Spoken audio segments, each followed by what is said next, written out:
अपना income tax बचाने के लिए हम सभी लोग, खासकर सैलरीड एम्प्लॉइज, कई तरह के डिडक्शन लेते हैं, जैसे हाउस रेंट अलाउंस का डिडक्शन, एलटीए का डिडक्शन, इन्वेस्टमेंट का डिडक्शन 80C में, कुछ मेडिक्लेम का डिडक्शन 80D में, कुछ इंटरेस्ट ऑन हाउस प्रॉपर्टी का डिडक्शन, कुछ पेंशन फंड का डिडक्शन।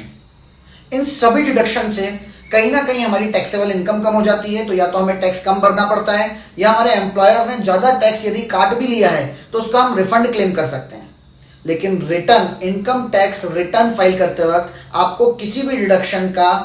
डॉक्यूमेंट्री एविडेंस नहीं देना पड़ता है। इस कारण कई लोग इस प्रोविजन का मिसयूज करने लगे थे, मतलब फेक डिडक्शन क्लेम करके फेक रिफंड क्लेम किए जा रहे थे। इनकम टैक्स डिपार्टमेंट के नॉलेज में ये बात आई और अब इनकम टैक्स डिपार्टमेंट ने उन सभी लोगों को जो इस तरह के फेक डिडक्शन क्लेम कर रहे हैं, उन्हें सेक्शन 133 सब सेक्शन 6 में नोटिस इशू करना शुरू कर दिए हैं। इन नोटिस को इशू करके 3 साल के डॉक्यूमेंट्री एविडेंस मांगे जा रहे हैं कि आपने आपके रिटर्न में जो जो डिडक्शन क्लेम किए हैं, इन सभी के डॉक्यूमेंट्री एविडेंस, इन सबकी सपोर्टिंग सबमिट कीजिए। यदि आप नहीं करते हैं तो उस केस में इंटरेस्ट, पेनल्टी और जो टैक्स लायबिलिटी है वो आपको भरना पड़ सकती है।